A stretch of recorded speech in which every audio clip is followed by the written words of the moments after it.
Kabutihan niya ay hindi masusungkat, kaya't magbunyi ang lahat. Pag-ibig niya ay wagas, pag-asa natin at lakas. Pagpapala niya ay laging bumubuhos. Purihin natin ang Diyos.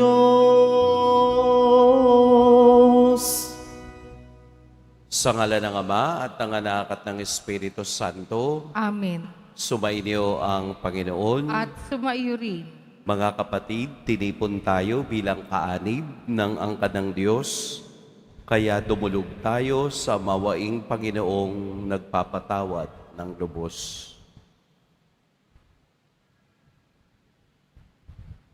Sinugong tagapagpagaling sa mga nagsisisi, Panginoon, kaawaan mo kami. Panginoon, kaawaan mo kami. Dumating na tagapag-anyayang mga makasalanan ay magsisi, Kristo, kaawaan mo kami. Kristo, kaawaan mo kami. Nakaluklok ka sa kanan ng Diyos Ama para ipamagitan kami. Panginoon, kaawaan mo kami. Panginoon, kaawaan mo kami. Kaawaan tayo ng makapangyarihang Diyos, patawarin tayo sa ating mga kasalanan at patnubayan tayo sa buhay na walang hanggan. Amen. Manalangin tayo. Ama naming makapangyarihan, lakas loob ka naming tinatawagan sa ngalan mo, Ama naming banal. Sa kalooban namin ay panahanin mong lubos ang iyong espiritong sa amin kumukupkop upang sa lupaing ipinangako kami makapasok sa pamamagitan ni Jesucristo kasama ng Espiritu Santo magpa sa walang hanggan. Amen. Magsiupo po ang lahat. Pagbasa mula sa aklat ng Deuteronomio. Noong mga araw na iyon, si Moises ay umahon sa bundok ng Nebo, sa ituktok ng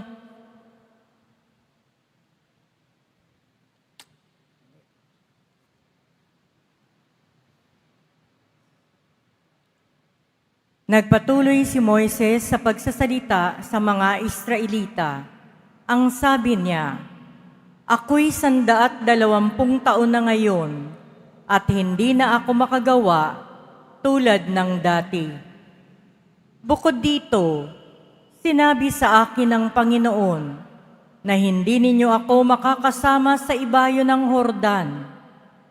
Siya mismo ang mangunguna sa inyo sa pamamagitan ni Josue. Pupuksain ng Panginoon ang mga bansang daraanan ninyo upang mapasa inyo ang lupain nila tulad ng ginawa niya sa mga haring Amoreo na sina Sehon at Og at sa kani-kanilang kaharian. Sila'y ipabibihag niya sa inyo at gagawin naman ninyo sa kanila ang sinabi ko sa inyo. Magpakatapang kayo, lakasan ninyo ang inyong loob. Huwag kayong matakot sa kanila, pagkat sasamahan kayo ng Panginoon. Hindi niya kayo pababayaan." Ipinatawag ni Moises si Josue at sa harapan ng kapulungan ng Israel ay sinabi ang ganito, "Magpakalakas ka at magpakatapang, pagkat ikaw ang mangunguna sa Israel sa pagsakop sa lupaing ipinangako ng Panginoon sa ating mga ninuno. Ang Panginoon ang mangunguna sa iyo, sasamahan ka niya, hindi ka niya pababayaan, kaya't huwag kang matatakot at panghihinaan ng loob." Ang salita ng Diyos. Salamat sa Diyos. Bayang hirang ng poong Diyos ay laan sa kanyang lubos. Bayang hirang ng poong Diyos ay laan sa kanyang lubos. Alalahanin ninyo ang mga nakaraang araw, ang panahon ng inyong mga ninuno. Itanong nyo sa inyong ama at ilalahad sa inyo. Gayon din sa matatanda at kanilang isasaysay. Bayang hirang ng poong Diyos ay laan sa kanyang lubos.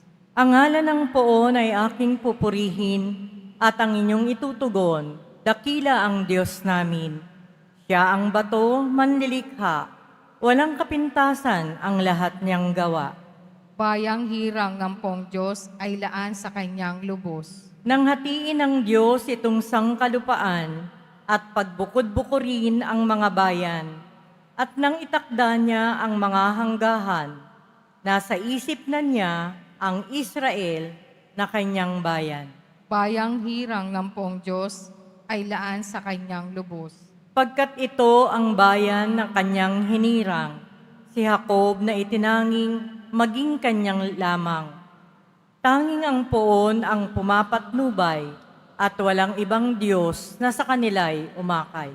Bayang hirang ng poong Diyos ay laan sa kanyang lubos. Magsitayo po ang lahat.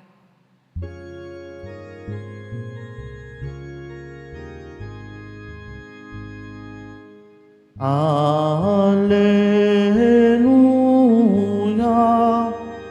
Alleluia, Alleluia, Alleluia.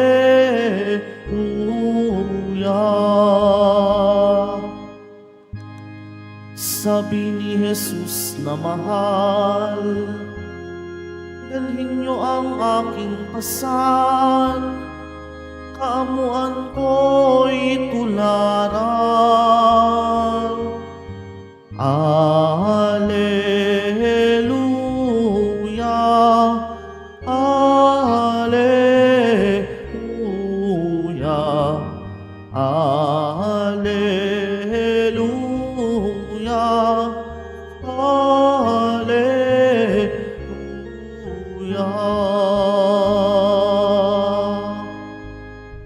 Sumainyo ang Panginoon. At sumaiyo rin, Ang mabuting balita ng Panginoon ayon kay San Mateo.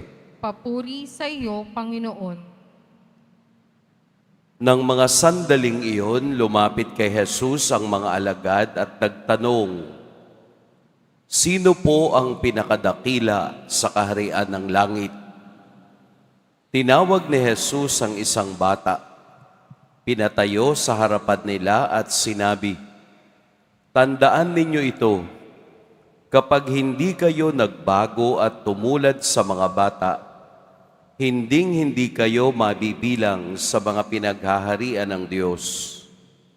Ang sinumang nagpapakababa na gaya ng batang ito, ay siyang pinakadakila sa mga pinaghaharian ng Diyos. Ang sinumang tumanggap sa isang batang ganito dahil sa akin, ay ako ang tinatanggap. Ingatan ninyo na huwag hamakin ng isa sa maliliit na ito. Sinasabi ko sa inyo, sa langit ang kanilang mga anghel ay laging nasa harapan ng aking Ama. Ano sa akala ninyo ang gagawin ng isang taong may 100 tupa kung maligaw ang isa sa mga iyon? Hindi kaya niya iiwan ang 99 na nanginginain sa kaburulan upang hanapin ang naligaw? Sinasabi ko sa inyo, kapag nasumpungan niya ito, higit niyang ikinagagalak ang isang ito kaysa 99 na hindi naligaw. Gayon din naman, hindi kalooban ng inyong amang nasa langit ang mapahamak ang isa sa maliliit na ito. Mga kapatid, ang mabuting balita ng Panginoon. Pinupuri ka namin, Panginoong Heso Kristo. Magsiupo po ang lahat. Magandang umaga po sa lahat. Lagi tayong hinahanap ng Diyos.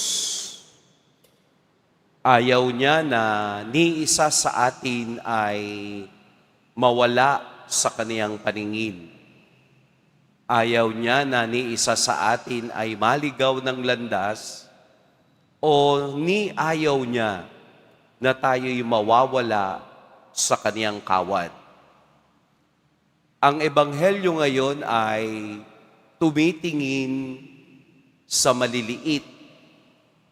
Yung maliit na yun ay yung walang kakayahan sa kanilang sariling magdesisyon. Sa unang bahagi ay ang mga batang maliliit. Inihantulad ni Jesus na ang maliliit na katulad nito ang siyang makapapasok sa kaniyang kaharian.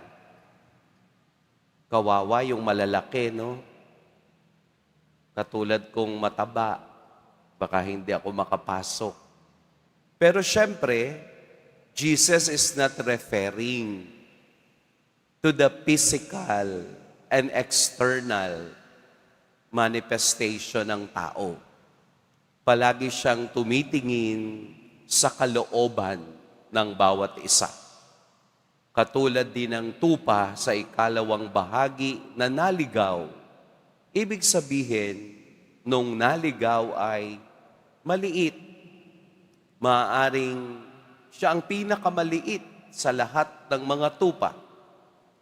Maaaring siya rin ang mayroong pinakamaliit na kaisipan na hindi makakatch up sa ginagawa ng karamihan. Kaya iiwanan niya ang 99 at hahanapin ang isa. What takes to be maliit sa paningin ng Diyos? Ano ba ang kahulugan ng pagiging maliit sa paningin ng Diyos? Sa unang bahagi, ang pagiging maliit ay ang pagpapakumbaba katulad ng bata. Ang bata na ginamit ni Jesus ay simbolo ng pagpapakumbaba dahil alam natin na ang bata ay walang kakayahan sa kaniyang sarili. Palagi siyang nakadepende doon sa may mga kaisipan na, doon sa mga malalaking tao na inilalagay niya doon ang kaniyang tiwala. Kaya yung bata ay simbolo ng pagpapakumbaba, simbolo ng kababaang loob. Yun bang walang inch or iota of pride? Yun bang palaging mayroong reservation kung gagawin ba niya to or hindi? Sa ikalawang bahagi, ano naman yung pagiging maliit ng isang tupa? Ibig sabihin nung nawalay ay simbolo ng pagiging makasalanan. Ang ibig sabihin ng nawalay ay simbolo hindi lamang ng pagiging makasalanan, kung hindi pagkaligaw sa tamang landasin. Kaya si Jesus gumamit ng ganitong simbolo upang ipakita sa mga alagad kung ano ba ang pinahahalagahan ng kaharian ng Diyos. Ang pagiging maliit na nakadepende palagi sa kalakasan ng Diyos. At yung nawalay na palaging ibinabalik ng Diyos kung siya'y nagkakaroon ng kasalanan. Mamili tayo. Tayo ba ay katulad ng batang may kababaang loob? O tayo ba'y katulad din ng isang tupang naliligaw na hinanap ng Diyos at natagpuan? Sino sa atin ang magiging mayabang kung gumagawa ng kasalanan? Meron ba? Meron bang magsasabi sa ating, ginagawa ko ang kasalanan? Hindi. Dahil lahat ng kasalanan ay humiliating. Sin is humiliating. Kumbaga, ang paggawa ng kasalanan ay isang bagay na kahiya-hiya. Isang bagay na hindi maganda sa mata ng tao at sa mata ng Diyos. Pero habang ang kasalanan ay kahiya-hiya, ito rin ang the most purifying. Ito rin yung nakapagpapalinis. Habang tayo'y naging aware, habang tayo'y naging bukas sa kaisipan sa kasalanan, ito rin na nagdadala sa atin upang tayo'y ma-purify o malinis sa intensyon ng kasalanan. Dahil sa katotohanan, lahat ng kasalanang ating ginagawa, pagkatapos natin tong magawa, mayroon tayong lesson na natututunan. Lesson na dapat ang kasalanan ay napupurify o nalilinis ang ating puso at ang ating sarili. Sapagkat tayo'y mga ligaw na tupa, hindi papayag ang Diyos bilang isang pastol na patuloy tayong mapariwara sa paggawa ng kasalanan. Kaya nga ang unang hakbang upang makabalik tayo sa Diyos ay tanggapin na tayo'y nagkamali. Dahil kung hindi natin tatanggapin na tayo'y nagkamali, wala tayong pagkakaiba sa mga taong matataas, yung kanilang pride na ayaw tanggapin na kasalanan yung kanilang ginawa. Contrary sa batang ginamit ni Jesus na mapagkumbaba. Dahil ang taong ayaw tumanggap ng ginagawa niyang kasalanan ay nagkakaroon ng pinakaunang kasalanan. Yung the sin of pride. Kaya nga tayo lumalapit sa Diyos. Kaya tayo may sakramento ng kumpisal. Kaya tayo mayroong sakramento sa simbahan upang patuloy na ibigay ng Diyos ang biyaya ng kaniyang pagpapatawad, na tayo'y araw-araw na hinahanap ng Diyos at pinababalik sa tamang landas upang hindi tayo magpatuloy na maligaw sa kaniyang paningin. Dahil hindi tayo makapapasok sa kaharian ng langit kung tayo ay maraming daladala. Kailangan nating bitawan, kailangan nating alisin ang mga mabibigat na nagpapahirap sa atin para tayo'y maging malayang mamuhay bilang Kristiyanong sumusunod at naniniwala sa Diyos. Napakabait ng Diyos. Napakabuti ng Diyos. Palagi niyang tinitingnan kung ano ang mabuti na kapakanan ng tao. Hindi niya palaging ginajudge ang bawat isa, kung hindi palagi niyang binibigyan ng pagkakataon na magamit ang kalayaan ng kaisipan upang ang bawat isa'y makabalik araw-araw sa biyaya ng kaniyang kaligtasan. Ito yung isa sa mensahe ng Ebanghelyo, kung papaanong ang bata ay mayroong ugaling pagpapakumbaba, tayo namang matatanda, tayo namang may kaisipan na, ay binibigyan din ng Diyos ng pagkakataong maunawaan at maibalik ang ating tamang kaisipan sa pagbiyaya ng Diyos sa ating buhay. Dahil kung tayo'y hindi aware sa kasalanang ating nagagawa, hindi pumapasok ang biyaya, hindi pumapasok ang pag-unawa natin sa maawaing Diyos na palaging naghahanap kapag tayo'y naliligaw. Hayaan po natin at bigyan natin ng pagkakataon ng Diyos na tayo'y Kaniyang hanapin at maibalik sa Kaniyang kawan. Kaya nga po, mas masaya ang Diyos kung mayroong isa sa atin ang nagbabalik sa Kanya at nakikita ang sariling kahinaan upang ang Diyos naman ang Kaniyang maging kalakasan.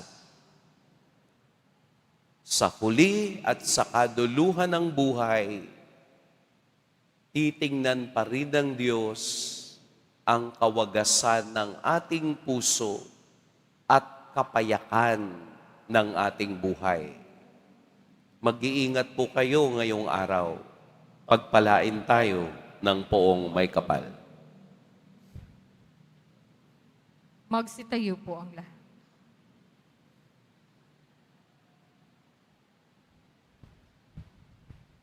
Minamahal kong mga kapatid, manalangin tayo sa Ama upang gawin niya tayong karapat-dapat na maging Kaniyang mga minamahal na anak. Punuin nawa kami ng iyong presensya, Panginoon. Punuin nawa kami ng iyong presensya, Panginoon. Ang simbahan naway maging epektibong instrumento sa pagpapalalim ng pananampalataya ng mga anak. Manalangin tayo. Punuin nawa kami ng iyong presensya, Panginoon. Ang mga lider ng gobyerno naway magpakita ng malalim na pagkalinga sa pagkakaroon ng magandang kinabukasan ang mga bata at upang ang mga maliliit na ito ay maging ligtas sa lahat ng uri ng pang-aabuso. Manalangin tayo. Punuin nawa kami ng iyong presensya, Panginoon. Ang mga magulang naway mapalaki ng mabuti ang kanilang mga anak ayon sa pinahahalagang moral at mabigyan sila ng tamang paghuhubog at edukasyon. Manalangin tayo. Punuin nawa kami ng iyong presensya, Panginoon. Ang mga may sakit, mga matatanda, at yaong mga nakaratay na sa kanilang tahanan, naway mabanaag ang kalinga at kasiyahan ng Diyos mula sa mga nag-aaruga sa kanila. Manalangin tayo. Punuin nawa kami ng iyong presensya, Panginoon. Ang mga yumao naway walang bahid ng kasalanan na makabalik sa tahanan ng Ama sa langit. Manalangin tayo. Punuin nawa kami ng iyong presensya, Panginoon. Ama, pakinggan mo ang mga panalangin ng iyong mga anak na sumasampalataya sa iyo. Ipagkaloob mo sa amin ang kababaang loob ng isang bata, sapagkat sa mga tulad nga nila ang kaharian ng langit. Hinihiling namin ito sa pamamagitan ni Kristong aming Panginoon. Amen. Magsiupo po ang lahat.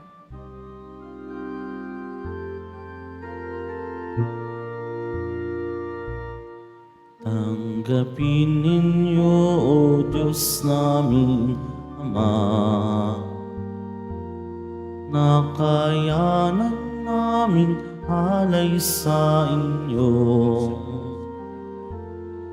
Galing din po sa inyo mga biyaya na ito, tinapay at alak mula sa aming ani. Inyo po nawa itong ikaligaya, kung mamarapatin po sila'y inyong gawin. katawan at dugo ng inyong anak, minamahal namin Jesus.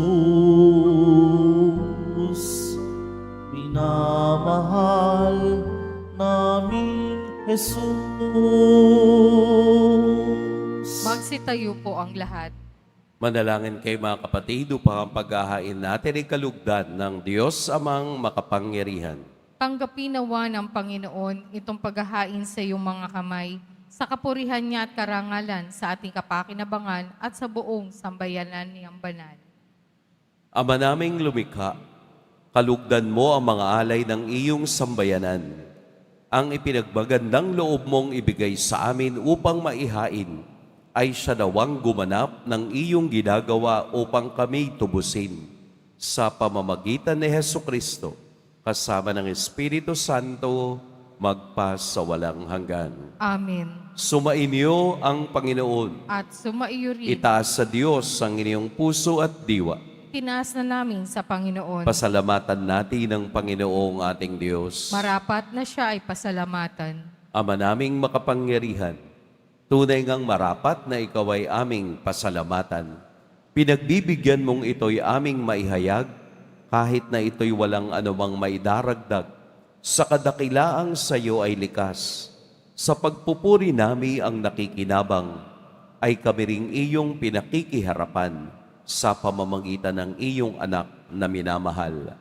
Kaya kaisa na mga anghel na nagsisiawit ng papuri sa iyo, nang walang humpay sa kalangitan, kami nagbubunyi sa iyong kadakilaan.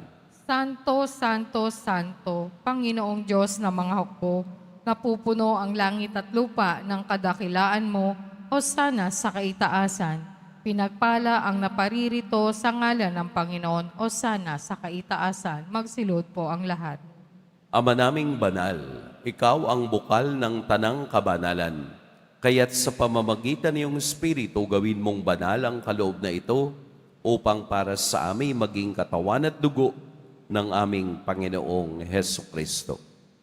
Bago niya pinagtiis ang kusang loob na maging handog, hinawakan niyang tinapay, pinasalamatan kaniya, pinaghati-hati niya iyon, iniabot sa kaniyang mga alagad at sinabi, "Tanggapin ninyong lahat ito at kanin. Ito ang aking katawan na ihahandog para sa inyo."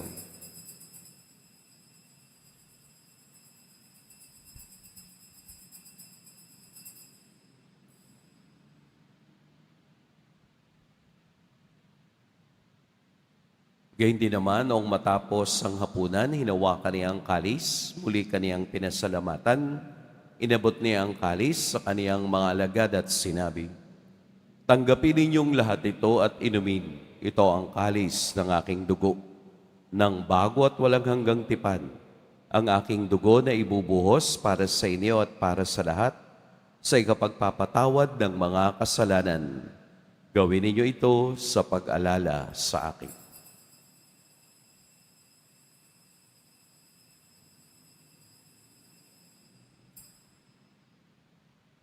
Magsitayo po ang lahat. Ipagbunyi natin ang misteryo ng pananampalataya. Si Kristo'y namatay, si Kristo'y nabuhay, si Kristo'y babalik sa wakas ng panahon. Ama, ginagawa namin ngayon ang pag-alala sa pagkamatay at muling pagkabuhay ng iyong anak. Kaya tiniaalay namin sa iyo ang tinapay na nagbibigay buhay at ang kalis na nagkakaloob ng kaligtasan. Kami nagpapasalamat dahil kami iyong minarapat na tumayo sa harap mo para maglingkod sa iyo. Isinasamo namin kaming magsasalo-salo sa katawan at dugo ni Kristo ay mabuklod sa pagkakaisa sa pamamagitan ng Espiritu Santo. Ama, lingapin mo ang iyong simbahang laganap sa buong daigdig. Puspusin mo kami sa pag-ibig kay isa ni Leon na aming Papa at ni Jose na aming obispo at ng tanang kaparian. Alalahanin mo rin ang mga kapatid naming nahimlay nang may pag-asang sila'y muling mabubuhay, gayon din ang lahat ng mga pumanaw.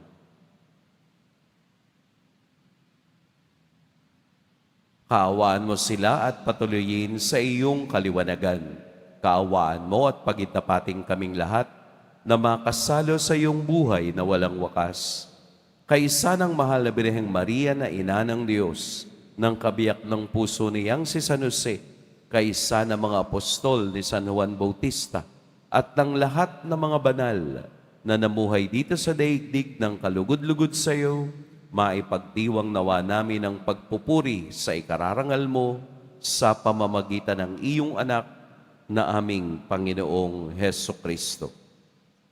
Sa pamamagitan ni Kristo, kasama niya at sa Kanya, ang lahat ng parangal at papuri sa iyo, Diyos Amang makapangyarihan, kasama ng Espiritu Santo, magpa sa walang hanggan. Amen.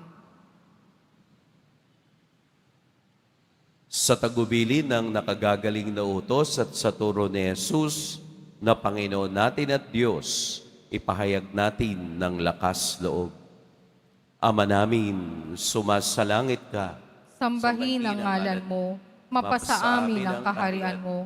Sundin ang loob mo dito sa lupa para nang sa langit.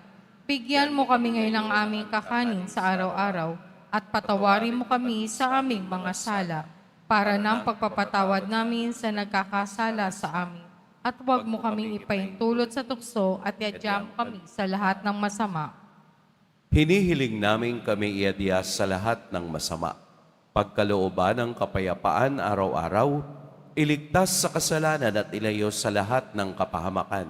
Samantalang aming pinananabikan ang dakilang araw ng pagpapahayag ng tagapagligtas naming si Heso Kristo. Sapagkat iyo ang kaharian at ang kapangyarihan at ang kapurihan magpakailanman. Amen.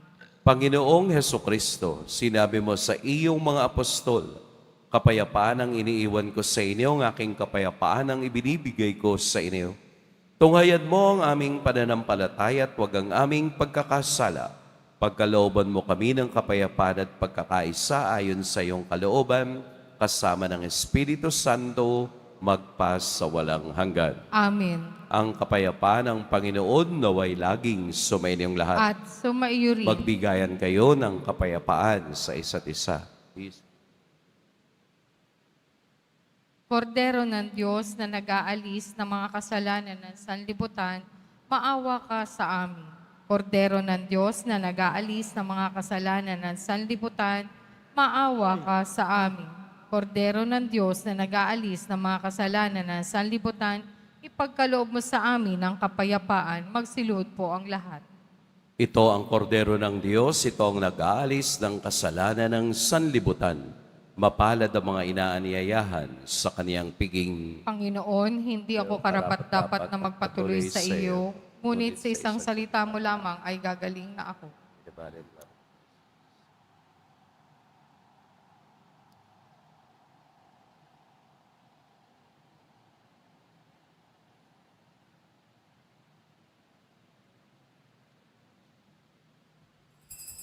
Para sa lahat ng tatanggap ng banal na komunyon, sasagot po tayo ng amin pagkasabi ng pari o lay minister ng katawan ni Kristo at isubo agad sa bibig bago umalis sa harapan ng pari o lay minister, sumunod po tayo.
Lahat. Manalangin tayo.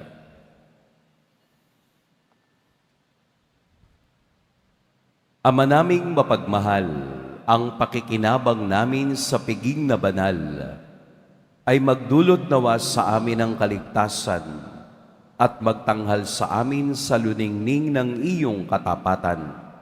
Sa pamamagitan ni Hesu Kristo, kasama ng Espiritu Santo, magpasawalang hanggan. Amen. Sumainyo ang Panginoon. At sumaiyo rin. Yumuko kayo para sa pagbabasbas. Mahal na poong Jesus Nazareno, inihayag mo sa pamamagitan ng krus ang walang maliw na pag-ibig ng Diyos sa sangkatauhan. Pakinggan mo po ang kahilingan, lalo na para sa mga nangangailangan ng iyong tulong at awa. Makamtan nawa namin ang iyong kasagutan na may utang na loob na tinatanaw. Basbasan din po ninyo itong mga imahen at dasalan upang lalo kaming manalangin at magtiwala. Sa pamamagitan ng bendisyon na ito, naway lalo kaming maging mapaglingkod, masunurin at tapat sa iyo na aming malwalhating Panginoon magpasawalang hanggan. Amen. At pagpalain kayo ng makapangyarihan at mapagmahal na Diyos, ang Ama at Anak at Espiritu Santo. Amen. Humayo kayong taglayang kapayapaan ng poong Jesus Nazareno. Salamat sa Diyos.